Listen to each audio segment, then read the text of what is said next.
Welcome to Help! I Have Kids. I'm your host, Pam Marshall, a mom of 5 and a pediatric occupational therapist with over 35 years experience. This podcast is designed to equip you with practical tools, insights from experts, and real life stories. Because at the end of the day, you are the head of your child's care team. Each week, you'll hear from pediatric experts and fellow moms like you that will help build your confidence. They'll offer clarity and empower you to make informed decisions that work for your whole family.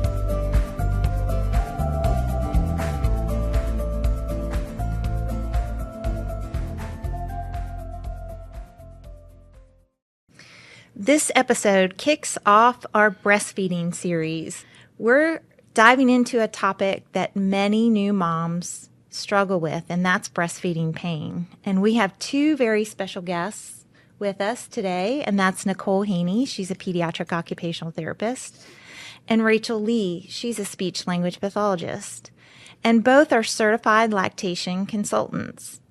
They specialize in infants and are certified in tethered oral tissue, or TOTs for short, as we call it. This means they understand the function of a baby when they're eating, and this topic we're about to talk about, which is breastfeeding pain. So we're diving into this. So you all have great information that will help moms, whether they're new first-time moms or maybe they're second or third-time moms that are experiencing this. Conversation is for you. We're asking everyone that joins the podcast this question. And it's, what's the best piece of advice that someone gave you as a mom? Do you want me to go first? Yes.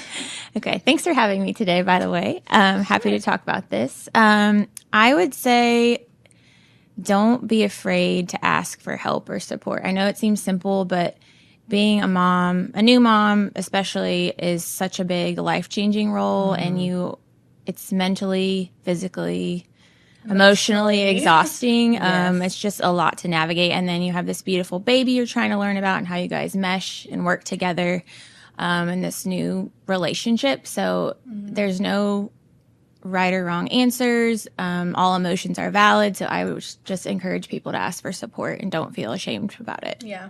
I also think that's what I'm worst at, is asking for help. I want to do everything myself. I don't want to burden anybody. And even when I was a mom, the first time around, I was a lactation consultant, a feeding therapist. I'm like, I don't need help. I can do this. I can do this.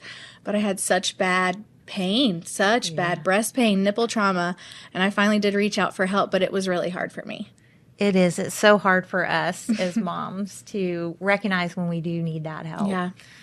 And, you know, some of the best advice that I got was from an older woman in my church. She said, don't miss the moments. Like, just enjoy every moment. So even the hard. And I think there's something true to that, to enjoy the hard moments. But when they're hard and we need help, we need to get that help, right?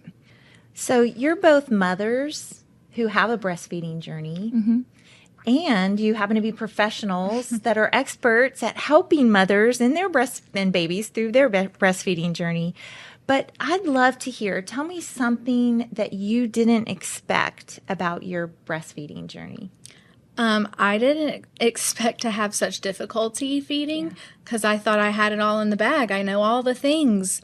It's not going to happen to me, you know. Remy struggled latching at birth in the hospital. We tried all the positions. We finally got him to latch, thought everything was going well. I got engorged when I got home. So much nipple trauma. I got him latched, and it was like, okay, we're doing it. It's painful. Clenching my toes, already dreading the next feeding, and that's all you're doing in newborn is feeding and feeding. And the nipple trauma was so bad. I knew he had ties, but I didn't check because I wanted an unbiased opinion. I did reach out to lactation. I wanted the experience to know what it was like. And we did. We went through lactation consultant. We did the tie release. And thank God for all of that, because that's what got me through breastfeeding for 13 months. Because if we didn't do that, I don't think I could have continued with the pain. Right. It was so bad. And I didn't expect that to happen. I'm so glad you found the right team to help you. Yes. Yeah. It's a game changer. How about you, Nicole? I would say I didn't expect it to be easy, but not have as many challenges as I did. All three of my kids had feeding difficulties, but specifically my first, I wasn't into lactation or anything at that time yet. But I did the, hospital class when you're doing pre-pregnancy things for education. He did pretty good when we were at the hospital, and the lactation specialist came in and said, yeah, he looks great. But our first night home was terrible. He cried all night, constantly at my breast. I was having so much pain. He wasn't transferring enough, I think, in the long run. And I didn't want to give him the pacifier because I was scared of, the whole nipple confusion. So it was just a lot to learn, I think. And then I eventually saw lactation several times. I was triple feeding him. So eventually I got the support I needed, which helped me identify issues in my other two children too. But yeah, so again, finding that right support and asking questions is good. So our listeners hear the challenges that you two had, and I bet it had something to do with why you wanted to help moms, right? Yes, absolutely. Because you had such challenges. And, myself, when I had my first baby, I didn't experience the challenges you had, but I knew a lot. I was already a feeding therapist in a NICU, knew a lot about it. So I think that helped me. But what I didn't expect is just the feeding around the clock. Like by the time you get finished feeding, it could be 30 minutes, an hour later, you're feeding them again, Yes. and especially having a boy first, those boys just like to eat a lot. And I didn't expect that it's absolutely exhausting. Like you really do have to take care of yourself. Yeah. Yes. In the journey. So that was probably something I didn't expect as well. So let's talk about what we're here to talk about, which is breastfeeding pain.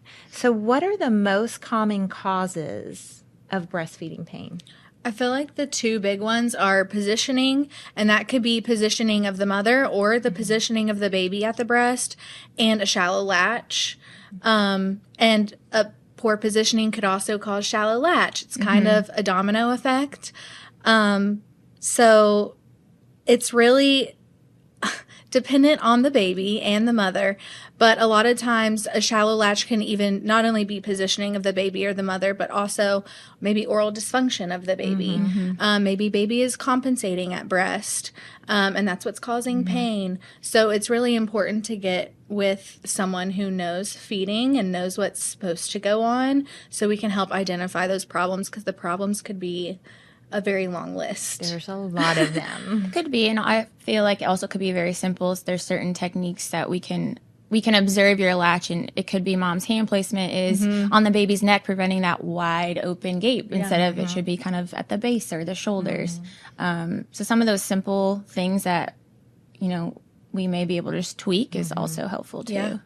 And sometimes it's a disorganized baby. Absolutely. Through their behavior, or maybe they have a really just very disorganized approach to it, and their head's going back and forth and back and forth and back and forth, and it makes it difficult to I mean, latch. it could even be as simple as something as waiting too late, not knowing the feeding cues. And then we're responding when baby is crying. And now we're too late. We're trying to feed baby when we're crying. Baby's dysregulated. The likelihood of a successful feed isn't likely. So just even knowing the feeding cues so we can respond faster, it could even be something as simple as that. That is so good. So what are some early red flags that moms should pay attention to, and kind of indicating, hey, you might need to see a lactation consultant? What would those red flags be? I would say difficulty latching, any pain while nursing, even pumping, low milk supply, the never-ending feedings. Falling asleep with feeds at the breast. I think it's important to know, like, it doesn't have to be your first baby. It could be your fourth child, and this is happening too. Pulling away at the breast. Yeah, being fussy, pulling away at the breast. If there's a lot of gas, that could be if the latch isn't deep enough. We're getting air, or we're getting Lots of reflux, like colic-like symptoms. Right. And, of course, slow weight gain, of course. Yes, and you'll know that pretty quickly if there's low weight gain. Also, little techniques that sometimes people learn it beforehand, but sometimes they don't. Some moms don't know to break the seal right before they pull the baby off the breast. And just that little thing of slipping your finger in to break the seal, the suction power, keeps the breast from getting tender and sore. Yes. And, that can be a really simple thing for moms that maybe aren't experiencing problems per se, but maybe they're pulling their baby on and off incorrectly. Yeah.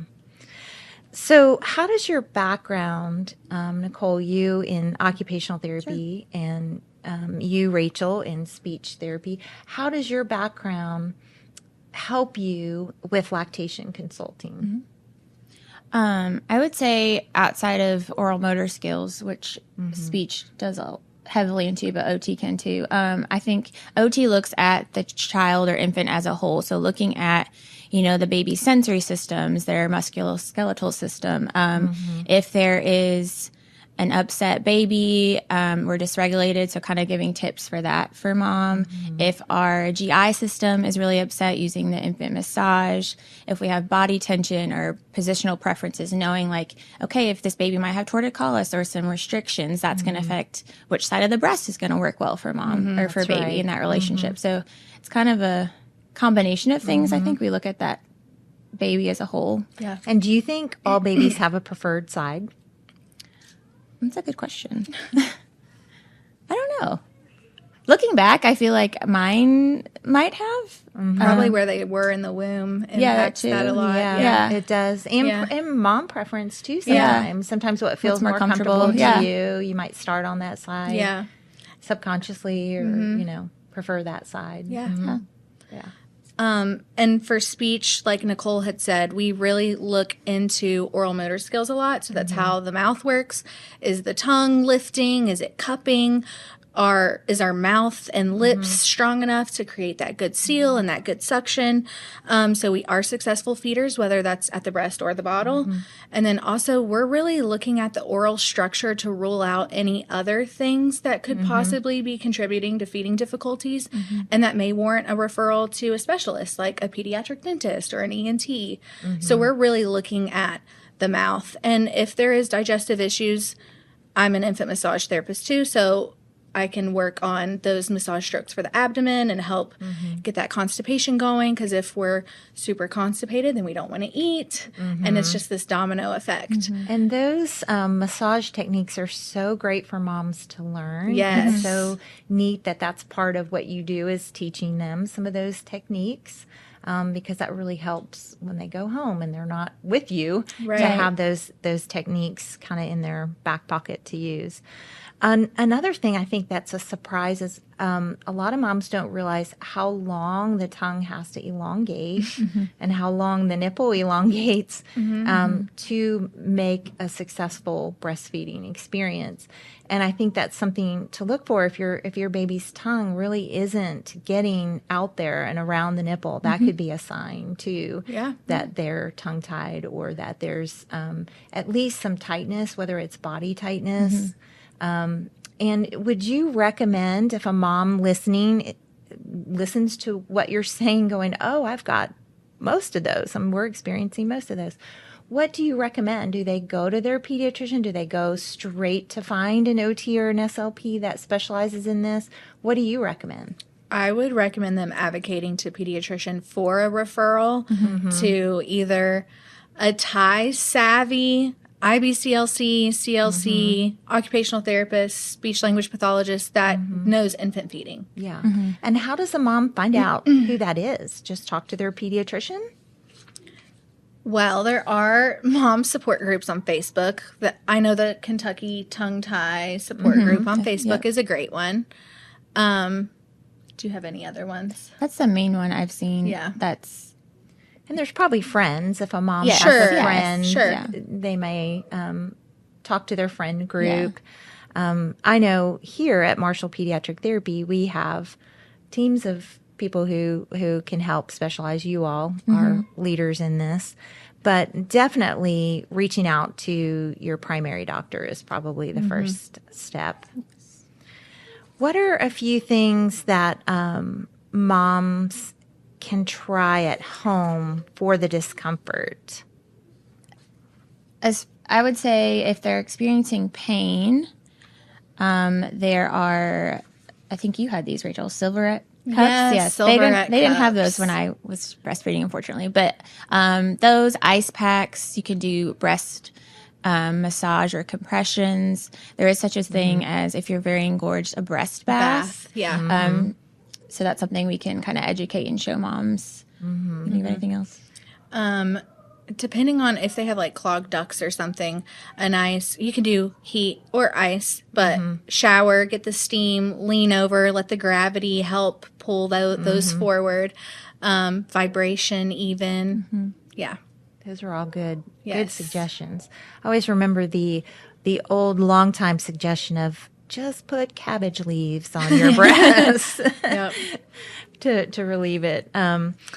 So how do you know, like even with breast engorgement, when that's becoming a problem? Because you want to prevent mastitis, but what is something you help moms with engorgement? I think a lot of times mom's first thing is to stop feeding and pumping, which makes the problem worse just from our body being supply and demand. So really educating them on we need to relieve or we're just going to keep. And you'll know. I mean, I was engorged because Remy struggled latching and we had feeding difficulties. So when my milk came in and he wasn't emptying or latching frequently enough, I got engorged and I was so tight and so full and it's so uncomfortable. So that's a hard one. It is hard. It's And hard. mastitis is not fun. fun. It feels like a truck hits you Yep. when you get it. It hits hard and fast, and yeah, it's not fun. And the opposite, let's talk about that for a minute. When the milk production isn't high enough for the demand of the baby, what are some techniques that moms can use when they're trying to increase their milk supply? Definitely increase nipple stimulation, bringing baby to the breast more frequently. We want to decrease the time between feedings or even between pumping. Power pumping is an option. Yeah, power pumping. Yeah. Even just skin to skin so you can get that bond with baby.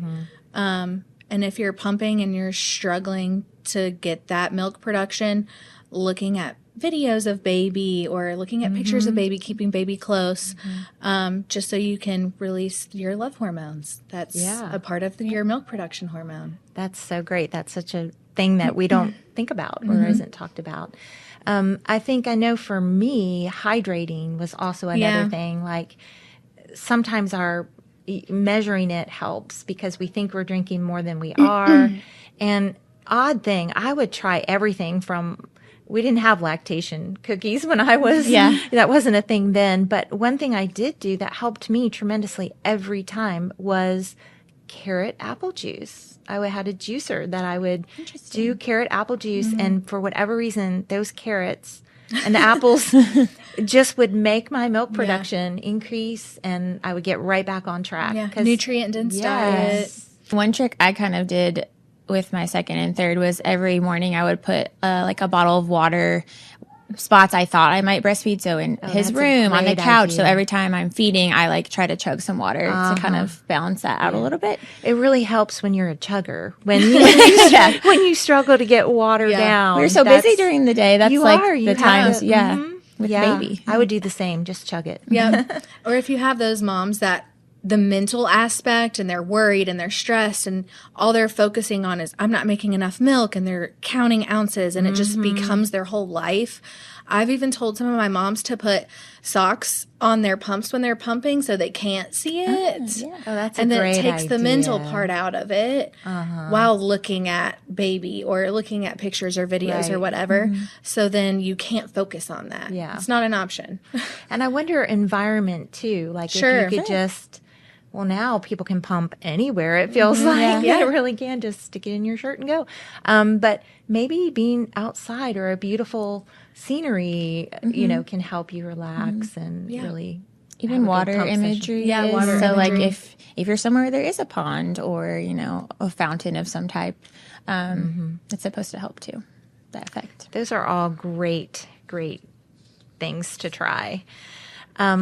So to wrap it up here, after birth, if you've got questions about breastfeeding, and if your baby's latch or positioning or things just aren't working, and you want to seek professional help, repeat that one more time. How can a mom get help when they're struggling with breastfeeding? I'd say don't be afraid to contact either your OB or your pediatrician to get a referral for, a lactation specialist or OT, speech, to kind of get that process started. Yes, you are your own advocate. Don't be afraid to advocate for you or your baby. That's such good advice, because really in the end, we just want our babies. I mean, that's a mom's desire to be able to feed your baby, and however you feed them. If breastfeeding doesn't work out, Right. Yeah. We say, Fed is best. there you go. Yes, we do. And I think there's so much pressure right now for moms to breastfeed and have a really successful, it's kind of a self-worth. You're a good mom if you breastfeed. You're not if you don't. And that's just a cultural thing that somehow women are feeling that way. Right. And we want to send a message like, no, if it's really hard. It's hard. It is. It's hard to breastfeed. And if it doesn't work out, take a deep breath, enjoy your baby, and just make the best decision you can for your baby. And if that's bottle feeding, then that's great. That's really fed is best, yes. And so we want our babies to be feeding and peeing and pooping and thriving. Yes. Right. That's what we want. We like those full diapers, and we want them relaxed and happy and satisfied. Right. And however they get there is what we want. So moms who are listening, we're so glad you joined us today.